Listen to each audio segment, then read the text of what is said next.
Bonjour, j'espère que vous allez bien. Aujourd'hui, je vais vous présenter une leçon de conjugaison. L'impératif présent des verbes du premier et du deuxième groupe. Observez bien et écoutez, je lis les phrases. À pied ou à vélo, respecte toujours le code de la route. À pied ou à vélo, respecte toujours le code de la route. Pour ta sécurité, ralentis au carrefour et au rond-point. Pour ta sécurité, ralentis au carrefour et au rond-point. Avec votre bras tendu, avertissez les automobilistes du changement de direction. Avec votre bras tendu, avertissez les automobilistes du changement de direction. Lisez ces phrases et on passera aux questions.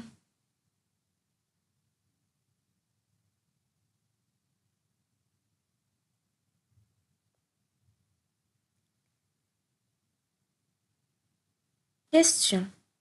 Quels sont les verbes conjugués dans ces phrases? Quel est l'infinitif de chacun de ces verbes? À quel groupe appartient chacun de ces verbes? La première phrase.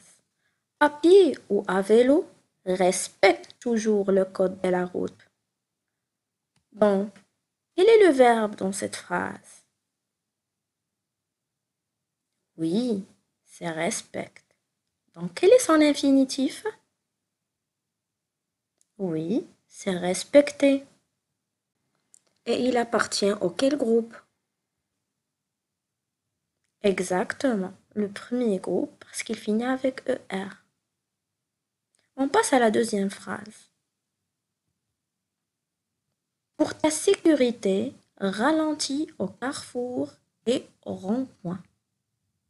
Donc, quel est le verbe dans cette phrase? Oui, exactement, c'est ralenti. Donc, quel est son infinitif? Bravo, c'est ralentir. Et il appartient auquel groupe? Exactement, c'est le deuxième groupe. Passons à la troisième phrase. Avec votre bras tendu, avertissez les automobilistes du changement de direction. Quel est le verbe dans cette phrase? Oui, c'est avertissez. Et quel est son infinitif? Exactement, avertir. Et il appartient auquel groupe? Bravo, c'est au deuxième groupe. À votre avis, à quel temps sont-ils ces verbes conjugués? Bravo, à l'impératif présent. Passons maintenant à la règle. L'impératif est un mode utilisé pour exprimer un ordre, un conseil ou une interdiction. Il ne se conjugue qu'à 3 personnes, la deuxième du singulier et les 2 premières du pluriel, et sont les pronoms personnels. Pour conjuguer un verbe du premier groupe au présent de l'impératif, on le forme sur le même radical que le présent de l'indicatif et on ajoute les terminaisons suivantes. E, ONS, EZ. Pour les verbes du deuxième groupe, l'impératif présent prend les mêmes formes que le présent de l'indicatif. Alors, les verbes du premier groupe à l'impératif présent, au deuxième personne du singulier, prennent E, comme le verbe manger, mange avec E à la fin. À la première personne du pluriel, la terminaison est ONS, comme le verbe trouver, trouvant avec ONS à la fin. Et à la deuxième personne du pluriel, la terminaison est EZ, donc le verbe aimer avec EZ à la fin.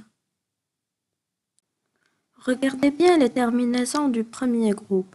Ce sont les mêmes que le présent de l'indicatif. Sauf à la deuxième personne du singulier, la terminaison n'est pas ES, mais E seulement. Et les verbes du deuxième groupe, à la deuxième personne du singulier, la terminaison est IS. Finir devient finit avec IS. Et à la première personne du pluriel, la terminaison est ISAN, finit sans. Et à la deuxième personne du pluriel, finit C. Regardez bien, ce sont les mêmes terminaisons du présent de l'indicatif. Passons à un petit exercice. Tu manges, ça devient quoi? On a déjà vu le verbe manger. Tu, c'est la deuxième personne du singulier. Donc, tu manges à l'impératif, ça devient quoi? Mange avec E seulement. Et pas de pronom personnel. Tu finis. Ça devient quoi à l'impératif présent? Oui, exactement. Fini avec IS à la fin. Nous jouons. Ça donne quoi? Jouons avec ONS à la fin. Vous ouvrez. Ça donne quoi? Bravo. Ouvrez avec EZ à la fin. J'espère que vous avez bien appris cette leçon. Merci et à la prochaine.